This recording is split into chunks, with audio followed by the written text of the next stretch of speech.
Welcome back to world Malayali. Indian സംഗീത ലോകത്തിലെ പകരം വെക്കാനാകാത്ത വ്യക്തിത്വമാണ് ലതാ മങ്കേഷ്കർ. 7.5 പതിറ്റാണ്ടിലേറെയായി ഇടമുറിയാത്ത തന്റെ സംഗീത സബരി കൊണ്ട് ബോളിവുഡിനെ അനുഗ്രഹീതമാക്കിയ ശബ്ദ സൗകുമാരി. ഇന്ത്യയുടെ ആ സുവർണ നാദം നിലച്ചിട്ട് ഇന്നേക്ക് 2 വർഷം തികയുന്നു. സംഗീതം എന്ന മൂന്നക്ഷരത്തിനോട് ഇത്രമേൽ ഇഴുകിച്ചേർന്ന പേരാണ് ലതാ മങ്കേഷ്കർ. അതീവ ഹൃദ്യമായ സ്വരമാധുരിയും ആലാപന ശൈലിയും കൊണ്ട് ഇന്ത്യക്കകത്തും പുറത്തും ലതാ മങ്കേഷ്കർ ആരാധകരെ സ്വന്തമാക്കി. ആനന്ദത്തിലും വിരഹത്തിലും പ്രണയത്തിലും സംഗീതം കൊണ്ട് അവരെ വാരിപ്പുണർന്നു. ഇന്ത്യയുടെ വാനമ്പാടി, മെലഡികളുടെ രാജ്ഞി എന്നീ വിശേഷണങ്ങളും ലതാ മങ്കേഷ്കറിന് സ്വന്തം. 36 ഇന്ത്യൻ ഭാഷകളിലും ഏതാനും വിദേശ ഭാഷകളിലുമായി 30,000-ലേറെ പാട്ടുകളാണ് ഈ സംഗീത പ്രതിഭ പാടിയിരിക്കുന്നത്. ലോകത്തിലെ ഏറ്റവും കൂടുതൽ ഗാനങ്ങൾ റെക്കോർഡ് ചെയ്യപ്പെട്ട ഗായകരുടെ കൂട്ടത്തിൽ ലതാ മങ്കേഷ്കറുമുണ്ട്. തന്റെ 92ാമത്തെ വയസ്സിലാണ് ഇന്ത്യയുടെ വാനമ്പാടി അരങ്ങൊഴിയുന്നത്. ദുരിതങ്ങളുടെ കുട്ടിക്കാലത്ത് നിന്ന് ഇന്ത്യയുടെ വാനമ്പാടി എന്ന പദവിയിലേക്ക് പാടിക്കയറിയ ജീവിതമാണ് ലതാ മങ്കേഷ്കറുടേത്. 1929 സെപ്റ്റംബർ 28-ന് മാറാത്ത നാടകവേദിയിലെ ഗായകനായിരുന്ന ദീനനാഥ് മങ്കേഷ്കറുടെയും ശുദ്ധമാതിയുടെയും 6 മക്കളിൽ മൂത്തയാളായിരുന്നു ലതയുടെ ജനനം. ആദ്യ നാളിൽ ഹേമ എന്നായിരുന്നു പേര്. പിന്നീട് ദീനനാഥിന്റെ ഭാവ്ബന്ധൻ എന്ന നാടകത്തിലെ കഥാപാത്രത്തിന്റെ പേരായ ലതിക എന്ന പേരുമായി ബന്ധപ്പെടുത്തി പേര് ലത എന്നാക്കി മാറ്റുകയായിരുന്നു.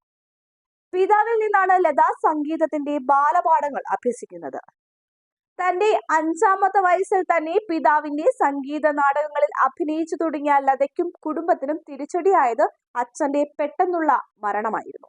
അച്ഛന്റെ മരണത്തോടെ അനാഥമായ കുടുംബത്തെ പോറ്റാൻ ഇന്നോറിൽ നിന്ന് ഒറ്റയ്ക്ക് മുംബൈയിലേക്ക് വണ്ടി കയറി ആ 13-കാരിയായ ലത. അവസരങ്ങൾക്കായി അലഞ്ഞ അവൾക്ക് മുൻപിൽ പല വാതിലുകളും കൊട്ടിയടയ്ക്കപ്പെട്ടു. നേർത്ത ശബ്ദമെന്ന് പരിഹസിച്ചു.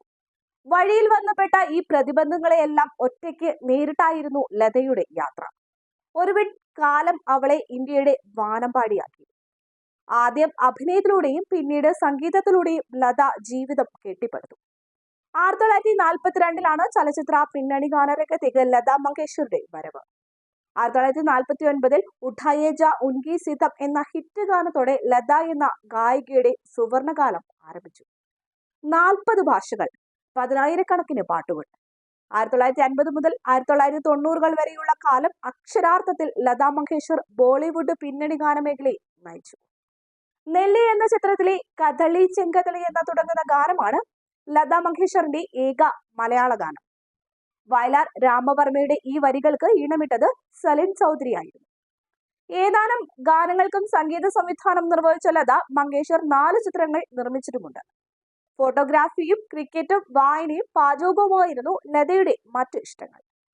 ദാദാ സാഹിബ് ഫാൽക്കെ അവാർഡ്, ഫ്രഞ്ച് സർക്കാരിന്റെ പരമോന്നത സിവിലിയൻ ബഹുമതിയായ ലീജിയൻ ഓഫ് ഓണർ തുടങ്ങിയ പുരസ്കാരങ്ങൾ ലതയ്ക്ക് ലഭിച്ചിട്ടുണ്ട്. മികച്ച ഗായികയ്ക്കുള്ള ദേശീയ ചലച്ചിത്ര പുരസ്കാരം 3 തവണ നേടിയെടുത്തു. ഭാരതരത്നം, പത്മഭൂഷൺ തുടങ്ങിയ പുരസ്കാരങ്ങളിലൂടെ രാജ്യം ലതാ മങ്കേഷ്കറെ ആദരിച്ചു. കോവിഡും ന്യൂമോണിയയും ബാധിച്ച് ചികിത്സയിലിരിക്കെ 2022 ഫെബ്രുവരി 6-നായിരുന്നു ലതാ മങ്കേഷ്കറുടെ മരണം. ശ്വാസകോശ സംബന്ധമായ അസുഖത്തെ തുടർന്ന് മുംബൈയിലായിരുന്നു അന്ത്യം. വീഡിയോ ഇഷ്ടമായെങ്കിൽ ചാനൽ സബ്സ്ക്രൈബ് ചെയ്തതിനു ശേഷം ലൈക്ക് ചെയ്യുക.